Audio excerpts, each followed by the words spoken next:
okay? And the so-called Nazi bell, they never got it stabilized. Now, so it would lift up, it'd move around. We have video footage of it. It'll be in the film, actual footage. However, they never got it stable enough to do a lot with it.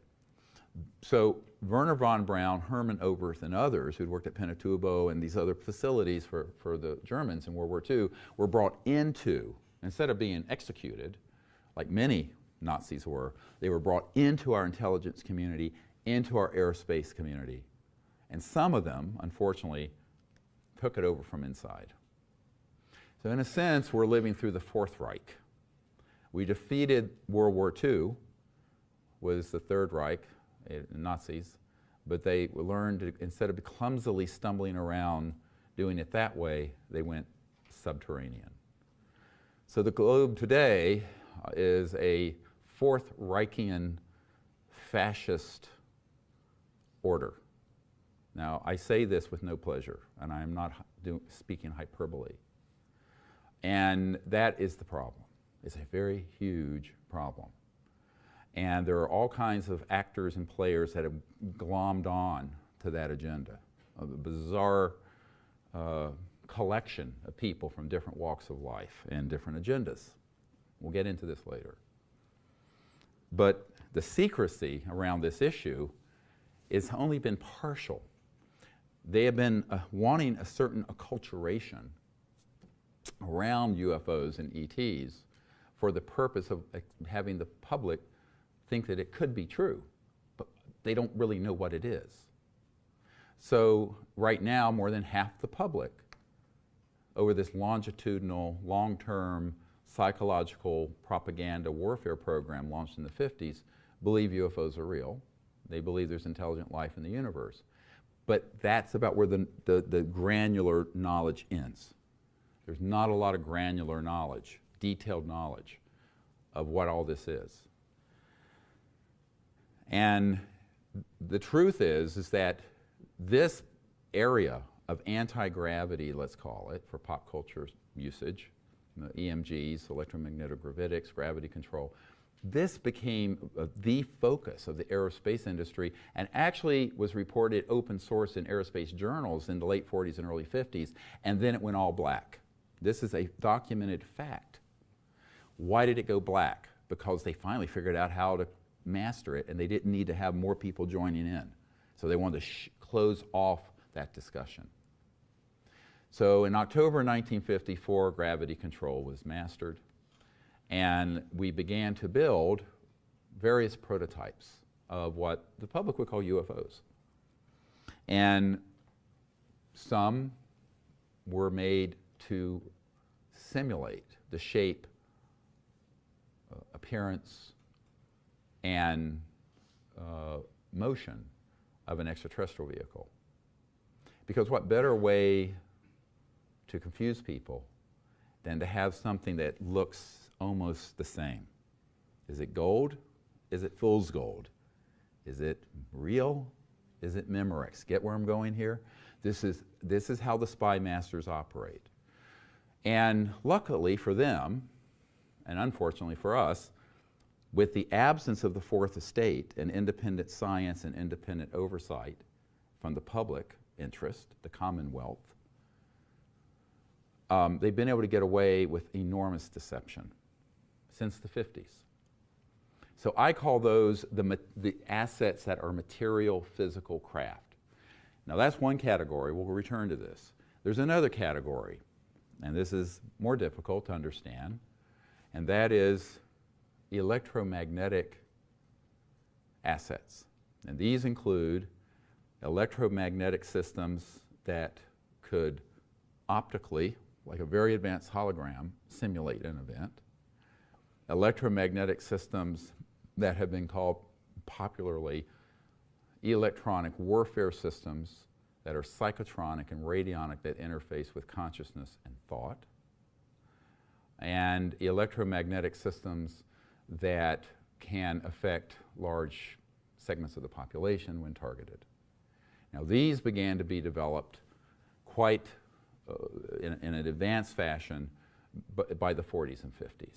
And by 1956, it had been accomplished to the point of state-of-the-art. So about a year after I was born.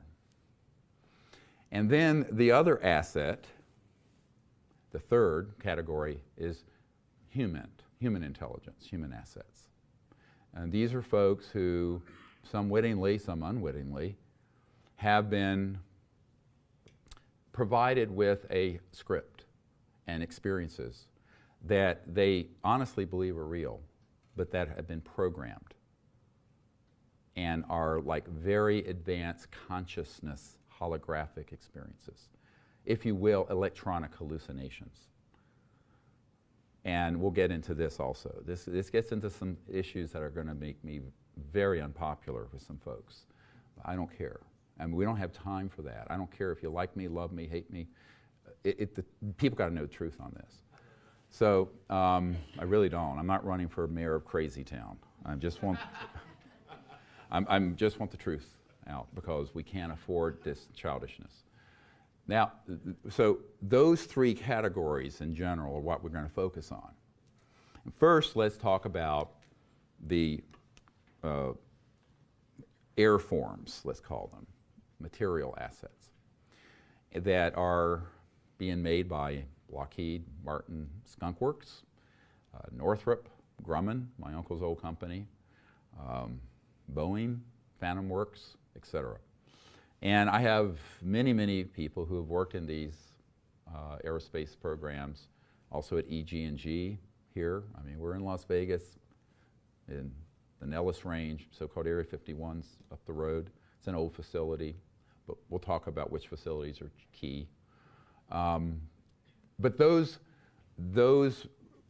military and corporate contractors have always had compartmented operations dealing with this, going back to after World War II. Now, some of the material that was being done by the Nazis with the so-called Nazi Bell that was anti-gravity, but it was not well controlled, and they hadn't developed it well by the end of the war. We detonated the first atomic bomb first. Began to get more and more perfected. And as I mentioned, by 1954, gravity control was attained. At that point, we had a race to see how we could, how many of these forms we could develop, and the research between the mid-40s and the mid-50s was augmented, assisted, or propelled forward by the reverse engineering and study in a separate compartment of so-called extraterrestrial materiel. I'm referring now to things that some of you have heard about, like certainly the Roswell crash, Kingman, Arizona event. There are others that have happened, and these objects, which were downed with electronic warfare systems, they didn't just fly in and crash in an electrical storm. That's a myth. You don't go through interstellar space and come into the atmosphere of Earth and oops, I can't navigate, and then just suddenly crash. And it happens to be right by the only atomic bomb squadron in the world in Roswell, New Mexico. That was the only 509th Bomber Squadron was the only place in the world at the time of that event. And the interstellar civilizations were worried about what is going on Earth, because when we detonated those bombs, it was picked up by them. And they came. And they're here. And they're worried. And they should be worried. So that's what opened up the modern era of UFO extraterrestrial activity. And this is why you need to call this what it is. There's two things here. There's, UFO is a sort of a general phrase. It just means an unidentified flying object. Well, it's unidentified only to people who are not informed. They don't fly in any normal sense of the aerodynamics flying of a plane, but they are objects. So the only true part of the word UFO is O, and the rest is an obfuscation. So a blurring of the truth. But if you use that pop culture term of UFO, there are two types. Man-made ones here, interstellar extraterrestrial ones here. And you can tell the difference if you get up close enough, if you know what you're looking for. And we'll talk about that.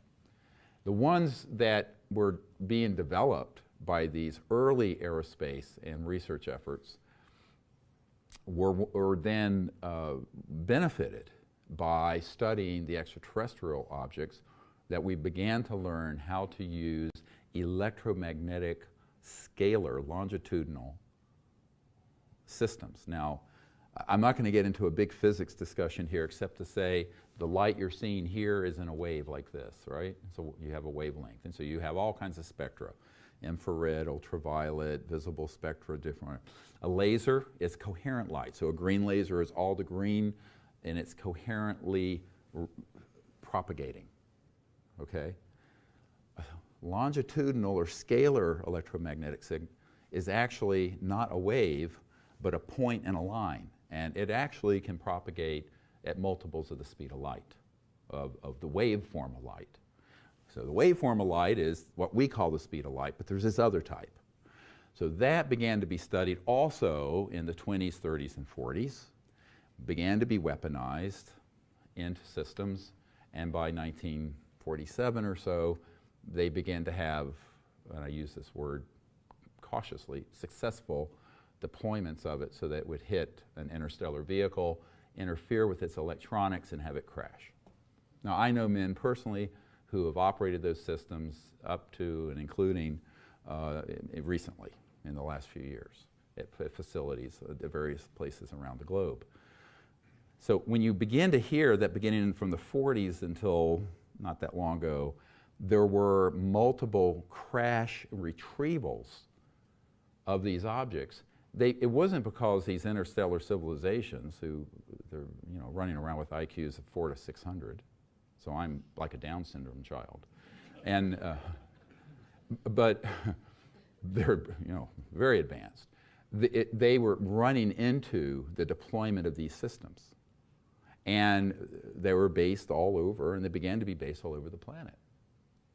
And by the 1960s, they had successfully propagated those around the globe in enough locations covertly that they could track and target an extraterrestrial vehicle, hit it, and have it become disabled. Now, obviously not every ET object that appears has that happen, so it's not like it happens every nanosecond, but it has happened dozens and perhaps hundreds of times. I met with an officer in the Air Force, in the Army, who was at Fort Huachuca out here in Arizona, Army Intelligence Headquarters, who had been in an underground facility in the 70s where there were 9 extraterrestrial vehicles and autopsied bodies that were in storage there. So, and that's just one facility, and that was 40 some years ago. Fort Huachuca. It's near Tombstone, ironically, Arizona. So these facilities began to be developed that are all underground, and they were studying the extraterrestrial material. That operation was very separate from the conventional, let's call it, extraordinary anti-gravity research going on in other operations. There are very few points of contact.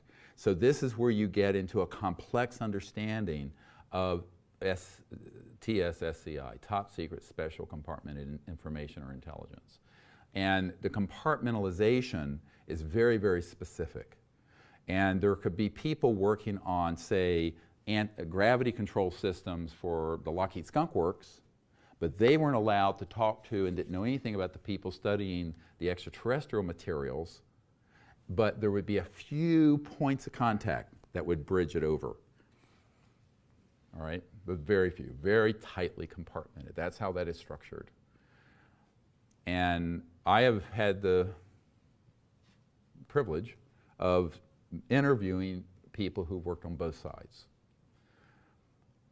Now, when you begin to consider then, we've had over 60 years, 62 years, and trillions of dollars in black budget unacknowledged special access funding, USAP, unacknowledged special access, completely black, funding of this kind of research and development, both on extraterrestrial material and on other conventional, and the then augmentation of the the conventional anti-gravity human with the extraterrestrial studied material, you can begin to realize that what's out there that humans control is fearsome and awesome.